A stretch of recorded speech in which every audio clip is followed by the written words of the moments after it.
Oi, gente, eu sou Rayane, eu tô aqui para mais um encontro entre psis e eu tô muito feliz porque essa psicóloga veio de Santana pra gente conversar, então eu tô muito feliz. Kari, que é uma profissional que eu admiro muito, sertaneja também, com muito orgulho, né? Kari, se apresenta, conta um pouquinho para as pessoas o que você acha que é importante elas saberem sobre você. Tá. Oi, minha gente, eu sou Kari Rodrigues, sou psicóloga há 8 anos. Sertaneja, principalmente sertaneja, é uma das primeiras coisas que eu falo quando eu vou me apresentar. Minha gente, o segundo, eu tô sem saber se eu olho pra cá ou pra cá. Tanto faz. Eu tô perdida. Fica à Mas aí vontade. fica melhor pra onde? Já ficou bom. Já ficou, você arrasou. Foi, tá. Pode falar porque a gente faz o jogo de câmera. Ah, tá. Eu tava meio perdida e fiquei virando. Enfim, desculpa. Não, relaxe, não se preocupe. Sou psicóloga formada pela UFAL, sertaneja, principalmente sertaneja, eu faço questão de dizer, então, vez ou outra nas conversas, eu costumo dizer que eu falo nordestinês, puxo muito. Tenho capacitação para atendimento com mulheres, participo de uma formação avançada com mulheres e hoje o meu público é voltado totalmente para a saúde mental feminina. Sim, e você tá só no online agora, né, Karen? Atualmente só no online. Como é que foi? Tô assim, pulando as perguntas, mas eu acho que coube agora, né? Como é que foi essa transição, essa decisão, né, de ficar só no online? Como que foi pra você? Foi um processo muito lento e gradual, mas exatamente como precisava acontecer. Sim. Eu atendia apenas presencial, mas participando de formações, de cursos, de coisas com pessoas de outros estados. E aí a pandemia trouxe um pouco disso também, né? A Sim. obrigatoriedade naquele momento do atendimento online. Quando passou, eu ainda voltei para o presencial, mas foram surgindo pessoas a partir de indicações de pessoas de outros estados, de profissionais de outros estados. Já dessa rede, né? Isso, que é muito gostoso, que a gente vai formando uma rede assim, que hoje em dia não precisa incluir só o lugar onde a gente está. Sim. E nessa rede as coisas foram acontecendo, mas eu demorei um tempo ainda para ter a deixa de, não, a partir de agora vai ser só online. As coisas foram acontecendo. Sim, você foi seguindo, né, assim, entendendo o que era que fazia sentido pra você, né? Isso. E eu acredito que a gente também precisa estar aberto para as possibilidades que vão surgindo. Super. Há alguns anos atrás, se me dissessem que eu trabalharia apenas online, eu diria que era impossível. Sim. Nossa, eu também. Não é? Super preconceituosa. Seria impossível na minha cabeça. Eu não gostava. A verdade é essa, eu não gostava. Sim. Mas eu acho que eu não gostava da obrigação que a pandemia trouxe de precisar ser online. Sim. Hoje em dia eu amo, assim, eu me encontrei nesse lugar. Sim. Eu também era super resistente. Eu lembro, eu estava na formação em gestalterapia, quando um dos colegas apresentou, ele foi pro Congresso Ciência e Profissão e voltou falando, né, porque desde 2018, né, que a gente pode atender online, diante da pandemia, né, e aí eu lembro que ele apresentou, assim, como algo muito legal, essa possibilidade, né, e eu, nossa, jamais, não é a mesma coisa, ai, não, nunca vou atender online. Corta para a pandemia e, tipo assim, tenho que atender online, porque é a possibilidade, né. Mas eu lembro que eu até conversei assim com as pessoas que eu acompanhava na época, olha, a gente vai fazer uma primeira sessão e ver como a gente se sente, como você se sente, como eu também me sinto, e aí, se der certo, ótimo, a gente segue. Deu muito certo, que bom, mas eu fico pensando assim, caramba, eu tenho uma inflexibilidade, assim, sabe, até eu me abrir, ok, isso aqui pode ser interessante, vou abrir aqui essa janela, né, ver o que tem do outro lado. Mas enfim, que bom que a gente faz esses movimentos, né, e que aprende um pouco na terapia também. Agora eu queria que você contasse um pouquinho sobre esse outro lugar, assim, né, de ocupar outro lado do sofá, outro lado da tela. Como é que foi a sua primeira experiência em psicoterapia, assim, esse primeiro momento que você preciso buscar esse profissional, faz muito tempo, assim, o que você se sente confortável, claro, né? Ninguém é obrigado a nada nesse lugar aqui. Eu estava na faculdade.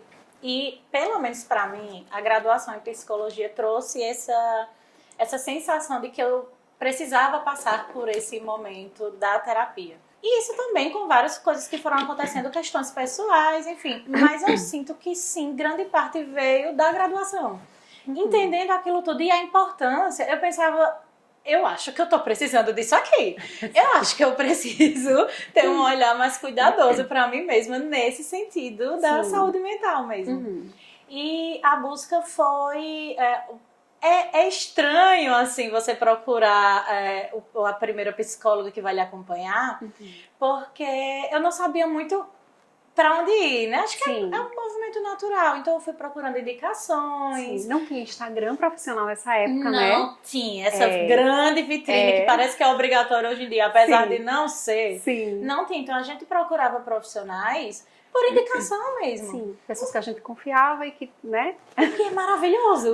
Muito Maravilhoso. mesmo. E sabe que, eu não sei como que é na sua clínica, olha eu interrompendo, né? Mas assim, pra mim chega muito mais pessoas por indicação, de pessoas que eu já acompanho, ou de colegas da profissão, do que por Instagram, assim. É, tipo, sei lá, conto nos dedos quantas pessoas já chegaram pela rede social. Também. Muito interessante Pra isso, mim né? também. Aí eu costumo dizer ainda que o principal marketing que a gente pode ter ainda é o boca a boca. Se você faz um bom trabalho, as pessoas vão falar do seu trabalho. E isso vai chegar a mais pessoas. Sim. Esse ainda é a maior vitrine que a gente tem, é o maior marketing possível. Tá, mas vamos voltar um pouquinho, né? Que eu fui entrando por outros caminhos. Gente, eu sou assim, eu vou conversando, aí parece uma aura, assim, ou os galhos, mas a gente volta. Só um PS, eu amo isso. Não é? Pois é, desamarradas. Me diz uma coisa, como é que foi? Né? Aí, ok, não tem Instagram, você foi... Como é que você encontrou? Como é que foi esse processo? Só indicação, uma amiga indicou e eu fui muito aberta para o processo, mas também muito nervosa.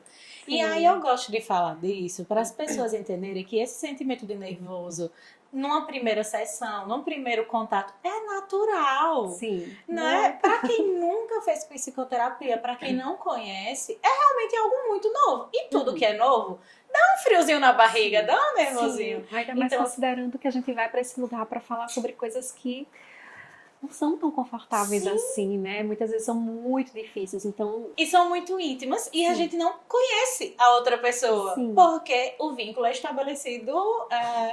assim, depois do primeiro contato, né? Então a gente não conhece quem tá lá. Acredita que eu tenho um carinho por essa psicóloga até hoje, porque foi tão especial, foi tão legal, assim. Foi uma formação de vínculo muito respeitosa. Sim. E aí, eu até penso que parte do trabalho que eu faço hoje vem também desse primeiro contato com ela. Da forma respeitosa, ética, acolhedora que foi, e que eu me senti muito confortável para continuar o processo. Sim. E aí foram alguns anos de processo. Nossa, que legal. Foi. Deixa eu te perguntar, assim, fugindo totalmente do que eu tinha pensado, mas eu fiquei pensando um pouco nisso agora quando você trouxe essa coisa de que essa experiência com ela você traz muito até hoje, né, para você como profissional também. Como é que foi a escolha da abordagem? Assim, como é que foi o seu encontro? Porque eu acho que tem isso, né? A gente acha que é uma escolha, assim, aí eu vou olhar aqui um catálogo e essa aqui. Eu acho que não é muito isso, né? Acho que a abordagem é mais sobre encontro, né, Kari? Como é que foi o seu encontro? Você é gestalterapeuta também, Gestalterapeuta. né? Gestalt. Eu amo! Também. Como é que foi esse encontro pra você? E é até engraçado falar disso, né? Porque foi realmente um encontro. Eu não tive aula de Gestalt durante toda a minha graduação. Sério, não tive aula de Gestalt. Então, mas eu não conseguia me conectar com as abordagens que eu vi durante a graduação. Assim, eu só não conseguia ver que ali seria o meu grande campo de trabalho. E aí eu tive que procurar isso fora. O que é também, de certa forma, natural, assim, ter que ir buscando algumas coisas fora, né? Sim, sim. Mas no primeiro curso que eu fiz, eu já pensei, eu acredito muito nisso aqui. Eu vejo muito sentido nisso aqui. Não parecia algo vago, encaixou com as minhas ideias. Sim. E aí foi buscando cursos, estudo, formação. Estudei muito em casa também, assim, durante um tempo muito sozinha, nesse processo de livros, dessas coisas. Sim. E aí, acho que novembro, dezembro do ano passado, eu peguei o certificado de gestalterapeuta formada, assim. Mas foi um processo fora da graduação, assim. Então, foi realmente um encontro que eu busquei. Sim, e que a gente tem que buscar sempre, né? Vou fazer um parênteses. Você sabe como eu conheci você? Não. Eu esqueci. Me conta. A gente fez parte, quer dizer, eu tava na mesma turma de formação em Gestalt. Que eu tava assim, buscando mais uma formação, né? Eu já fiz formação em Maceió antes da pandemia, mas eu sentia falta, assim, eu quero continuar estudando. Então, ele não conhecia, por exemplo, a plataforma Gestalt para Sempre, né, que é uma proposta de educação continuada mesmo, Gestalt. E aí poxa, eu vou ter que fazer uma nova formação para continuar estudando Gestalt com outras pessoas nesse espaço e tal. E aí eu entrei na Ethos e você tava lá. Aí eu vi, 82, gente, é daqui. Verdade, Foi. eu tinha esquecido, mas foi aí. E eu também busquei o 82. Quando eu achei o 82 ali, pensei, não dá, vou adicionar, vamos manter esse contato aqui. Pois é, 82 é o DDD que a gente tá falando, né, gente? Sim. Porque é online, né? Então tem gente do Brasil todo. Ok, vamos falar agora sobre esse outro lado, né? Você se descobrindo, se encontrando psicóloga clínica. Você sempre soube que queria estar na clínica, cara? E como é que foi, assim, esse processo? Eu gosto muito das reviravoltas que a vida vai dando, né? Porque eu sempre quis estar na clínica, mas eu queria muito estar na clínica infantil. Assim, muito. Sério? Infantil era a menina dos meus olhos, assim. E me formei ainda nesse pensamento. Quando eu iniciei a clínica, ainda estava nesse pensamento, até começar a atender infantil e pensar, acho que não é muito isso aqui. Sim, caramba. E aí eu abri para o público, não só feminino, né? Para o público em geral. Mas com os estudos, a gente vai afunilando, vai encontrando mais a praia da gente e vai afunilando isso. Mas foi engraçado essa mudança, assim, porque foi muito brusca. Quero muito infantil, estudava muito infantil. Não, infantil não é para mim, definitivamente. Sim. Quero adolescentes e adultos que eu atendo hoje. Você atende adolescente também? Isso, atendo adolescentes Mas também. só mulheres, né? Somente mulheres. E assim, eu amo. Agora eu encontrei minha praia. Sim. Agora realmente esse trabalho com mulheres é algo que faz muito sentido pra mim. Eu vejo que a gente tem isso muito parecido. Sim. Eu gosto realmente de trabalhar com coisas que, com o lado da psicologia que faça sentido pra mim. A psicologia é um universo, né? Sim. Então, ter encontrado dentro da psicologia algo que faz muito meu coração bater mais forte, é muito importante pra mim, assim, para eu conseguir mesmo levar o dia a dia, a rotina. Sim, eu acho que assim, é um trabalho que a gente precisa acreditar no que a gente está fazendo, né? Que a gente precisa chegar aqui, eu chego aqui mesmo, literalmente, mas assim, chegar aqui e estar inteira, né? Acreditar que, querer encontrar a pessoa que vai chegar. A curiosidade da pessoa que está procurando, isso é muito importante para mim, assim. Sim. Eu quero ser curiosa de quem está chegando. Eu não sei nada sobre quem está vindo. Sim. As pessoas que procuram, às vezes, vêm com essa visão de que a gente sabe alguma coisa. Eu não sei nada, assim, né? Sobre a pessoa. Então, ter essa curiosidade é muito bom. E eu gosto de ter essa curiosidade sobre as mulheres que me procuram, assim. Sim, seu olho chega a brilho, assim. Você se encontrou mesmo, né? Muito bom. O que te inquieta, né? Você já falou sobre, né, o seu coração bater mais forte, mas o que te inquieta, assim, não só na sua prática, mas na psicologia clínica de uma forma geral? O que te arreta? Agora falou minha amiga. Não tem como praticar psicologia, em que sentido seja da psicologia, sem passar por um caminho que seja ético, que seja responsável. Sim. E eu tenho um pouco de medo de como a psicologia tem caminhado depois desse boom nas redes sociais, assim, onde parece que tudo é permitido, que qualquer exposição é possível. Nossa, sim. Que o cuidado vai perdendo espaço para coisas que muito banais. E aí eu gosto sempre de dizer, só existe psicologia se houver ética, se houver responsabilidade, essas duas palavras, primeiramente, assim. Não tem como pensar em psicologia sem pensar nisso. Então, parte do que tem me arretado e me inquietado vem nesse lugar, de como as pessoas têm visto, e eu fico preocupada das pessoas mais novas que têm se formado agora, como é que isso tem sido passado para elas, sabe? Sim, eu acho que a gente vive realmente uma crise ética, né, na psicologia e, enfim, mistura ali com as redes sociais, com a exposição, com os limites, né. Eu fico pensando, quando eu estava no mestrado, eu li um texto para falar sobre ética em pesquisa, que é da Jaqueline Brigagão, eu acho que é ética em pesquisa no cotidiano, alguma coisa assim, em que ela vai falando sobre os aspectos éticos, né, que a gente precisa respeitar enquanto pesquisadoras, e aí trazendo para a psicologia, eu acho que é uma coisa, não lembro se ela fala exatamente assim, mas foi o que eu aprendi do texto, que a ética não é só sobre as normas que a gente tem, né, a gente tem um código de ética profissional, que está acessível para todo mundo, acho que isso é importante dizer, né? Então, para quem vai buscar a psicoterapia, também é importante ler lá, né? O que o psicólogo não pode fazer, né? Porque a questão do sigilo, por exemplo, né? Até que ela procura para um bom profissional, entender se o profissional que você está Sim. buscando está trabalhando dentro disso aqui. Exatamente. E aí o que ela fala é no sentido assim de que a ética, a gente precisa pensar ética para além dessas regras, né, dos códigos de ética que estão aí, código de ética em pesquisa, cada profissão tem o seu código de ética profissional, né, então tem lá, a gente precisa respeitar o sigilo, não expor, né, as pessoas que a gente acompanha de forma alguma. E aí, eu acho que desse lugar assim de que respeitar isso, né, não só porque está ali no código, né, a ética ela precisa passar pelo lugar de que lugar eu ocupo, né? Como é que eu estou exercendo esse lugar e também assim, o que está me fazendo fazer isso aqui? Quando eu decido expor um caso, né? Sai alguém do meu consultório e fala, então, gente, eu estava aqui atendendo uma pessoa hoje e ela falou sobre isso. Por que eu estou fazendo isso? Sabe? Porque às vezes a gente acha assim, não, é para ajudar outras pessoas. Mas será? Entra num linha muito tênue, assim, de sim, a gente pode sim falar sobre o nosso trabalho, desmistificar, né, o que é a psicologia, mas existem outras formas de fazer isso, né, porque, nossa, essa coisa da exposição me pega muito, assim, me deixa arretadíssima. Tem formas tão Muito. gostosas de falar sobre a psicologia, de Sim. mostrar que você tem conhecimento. Porque, ok, se as redes sociais estão nesse lugar, Uhum. a quem quer, de se colocar como vitrine, de mostrar a vitrine do seu trabalho, Uhum. tem formas tão prazerosas de fazer isso. Sim. De trazer assuntos, de cutucar as pessoas que estão Sim. acompanhando sua rede social, que não Exato. necessariamente passe pelo lugar de falar de quem você atende.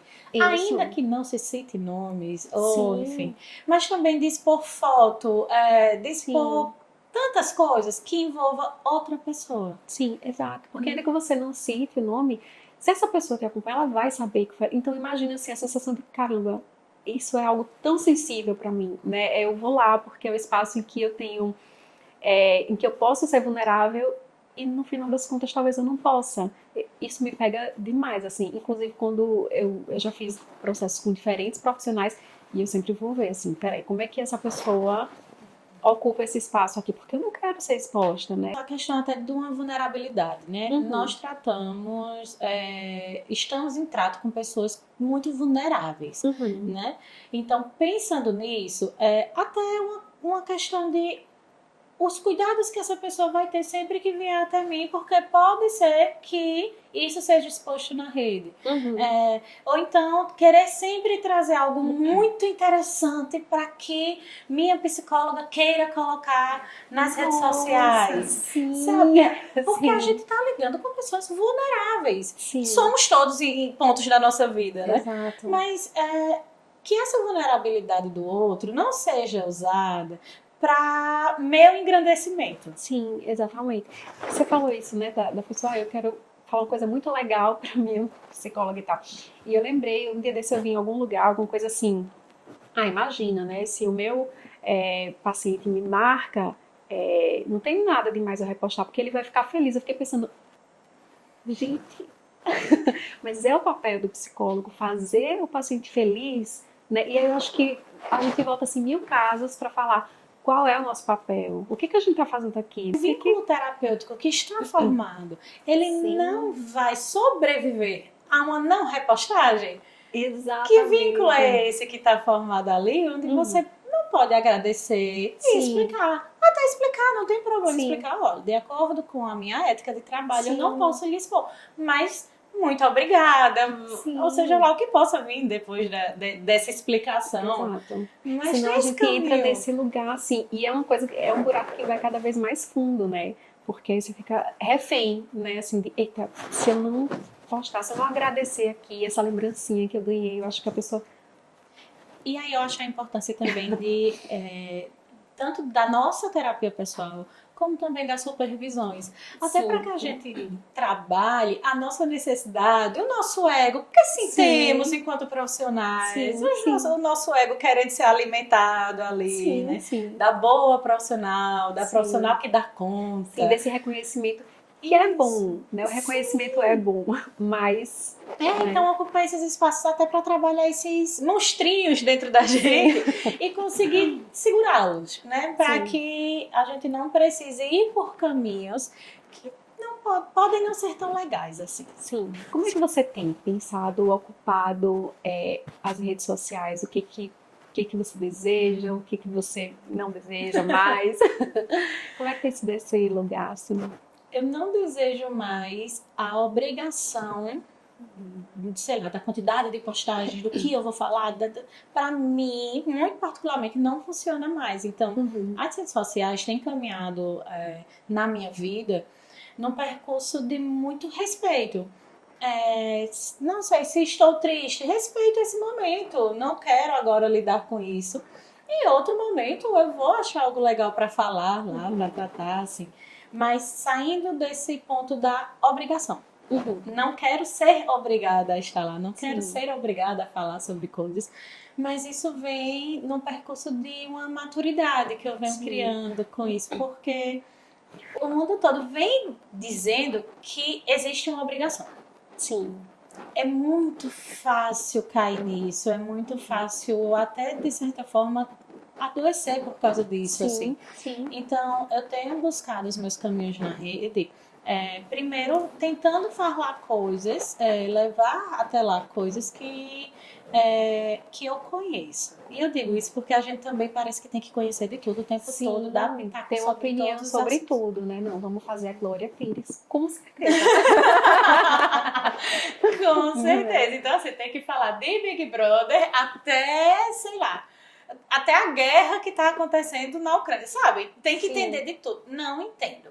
Ponto. Não preciso conhecer de todas as coisas. Também sou uma estudante de outras coisas, também sou uma curiosa de outros assuntos, enfim. Então, a rede social tem vindo para a minha vida, tem estado na minha vida nesse lugar. Eu gosto, eu tenho prazer de estar lá, mas quando eu quero. Sim, isso faz muita diferença, né? Você fala um pouquinho sobre esse lugar, assim, de maturidade, né? Eu acho que eu comecei na clínica há 8 anos, eu me formei há 13, 14, por aí, mas só fui pra clínica um tempo depois. Acho que a gente foi construindo, assim, vou falar a gente, mas tô falando por mim, né? A gente foi construindo esse caminho, assim, de tendo tempo de construir esse lugar, né? Porque a clínica ela leva um tempo para a gente chegar num lugar de estabilidade, de ok, né? A minha agenda tá como eu desejo, como eu quero e como eu posso, né? Tá sustentável. Leva um tempo, né? Geralmente leva um tempo. Mas eu fico pensando assim nas pessoas que estão entrando nesse lugar agora, se formando agora, né? Nessa ansiedade de muitas vezes também tendo que realmente fazer dar certo, fazer acontecer, porque não tem outros meios. Eu acho que também tem esse lugar do privilégio, né, da gente poder... você tem outro vínculo também antes, né, Kari? Eu também, né? Eu também estava na atenção básica no SUS, então era possível esperar o tempo da clínica acontecer, porque eu tinha lá o meu salário garantido. E acho que isso fala de um outro lugar também. Mas eu fico preocupada, assim, sabe? Pensando nesse lugar da pessoa que está se formando agora e tem que dar certo, tem que acontecer, porque acho que precisa de tanto tempo, né, pra gente ir sentindo, né, pisando firme no chão e não atropelar as coisas, não acabar sendo antiético. Como diz Belchior, pisa devagar, né? Pisando devagar. Assim. Exatamente. O que você acha, o que você diria para quem está nesse processo agora, assim, o que você gostaria de ouvir se você estivesse nesse lugar? Tem uma coisa que eu percebo muito e que eu fui também aprendendo, assim, é que nas redes sociais, quanto mais conectado com a própria verdade você estiver, mais fácil vai ser.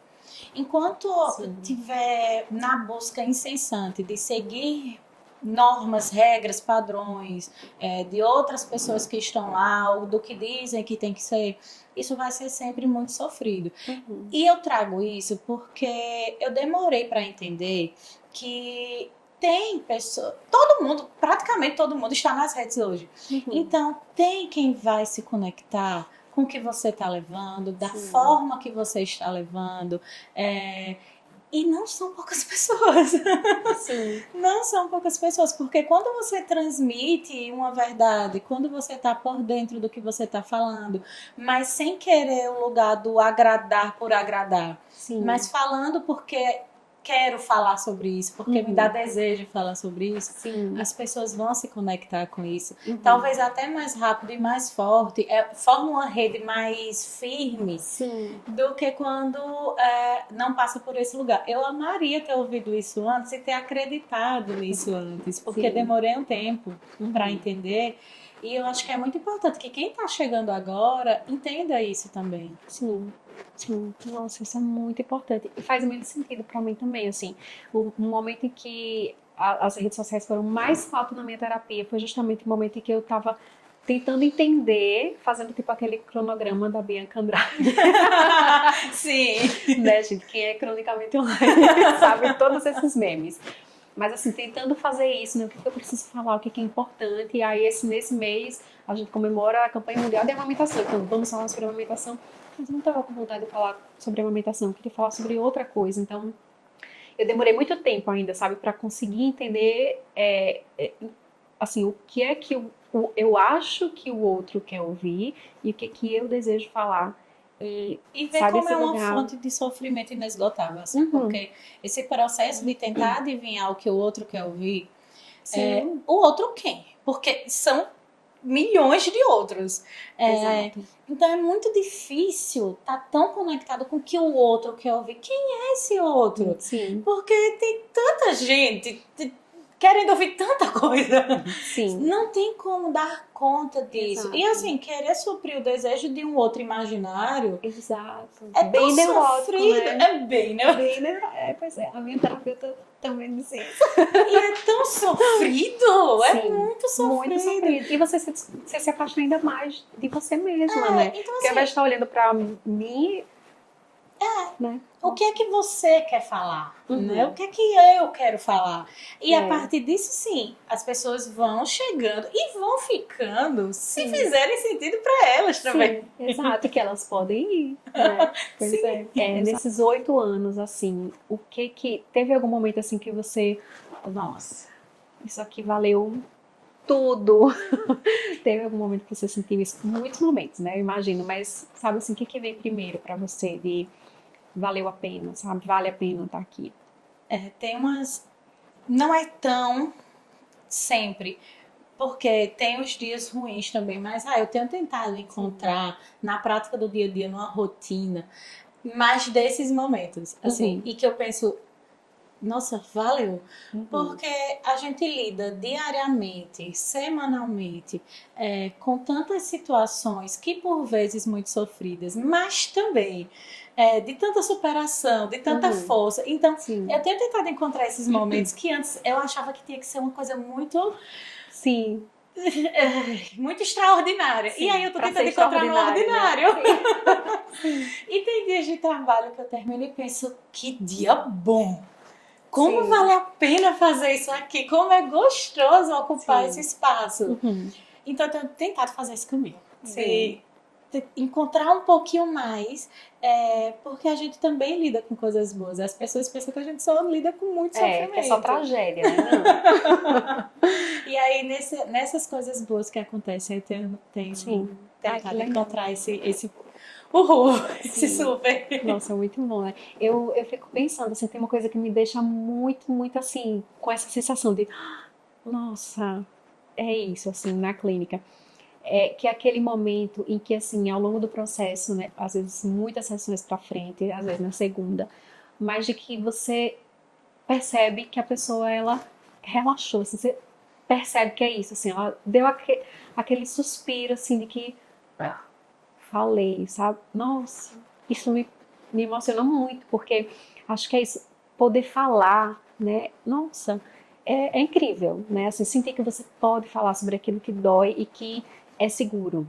Então eu vou falar aqui. E às vezes parece que assim, a pessoa tirou 50 mil quilos das costas só porque ela conseguiu nomear uma coisa, né? E eu acho incrível a nossa profissão, porque a gente vê muito isso, né? Não é algo assim, nunca vejo. Porque a gente trabalha com fala também, né? Com muitas outras coisas, mas a gente trabalha com isso, né? Na escuta, ver a pessoa, né? Nossa, aí isso me pega muito. Eu acho que na clínica com mulheres, sabe, eu saio assim, ai meu Deus, isso foi tão bom.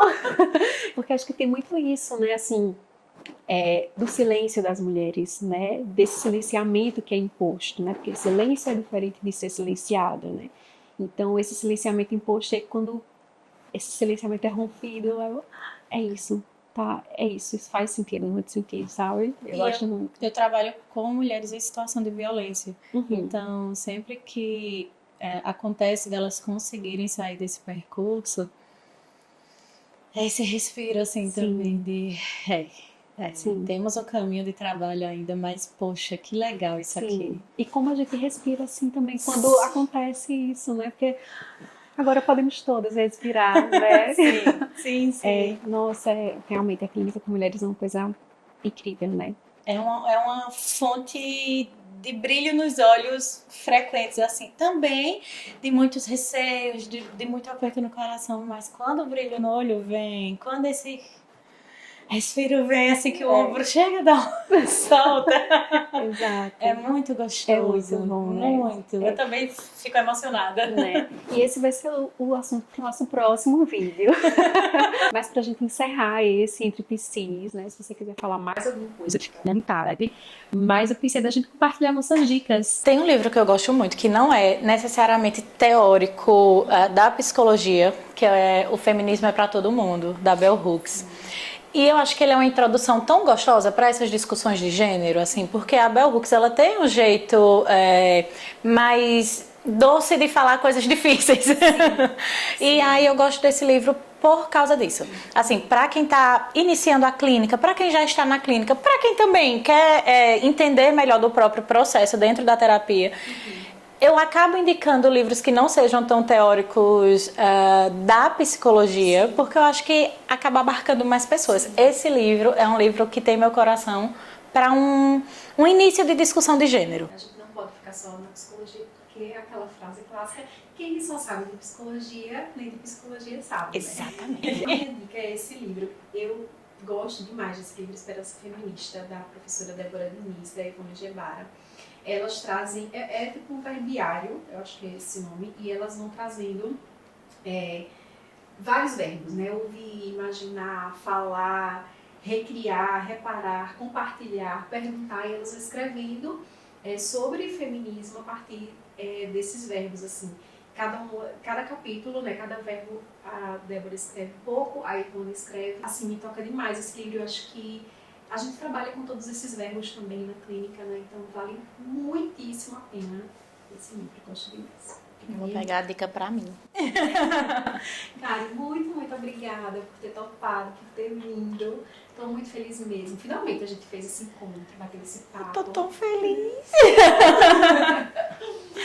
E é isso, que você quer falar alguma coisa para as pessoas? Ah, perfeito. Vamos pro próximo vídeo. Tchau, gente. Espero que vocês participem também aqui com a gente. Vamos bater esse papo aqui nos comentários. E é isso. Tchau. Até a próxima.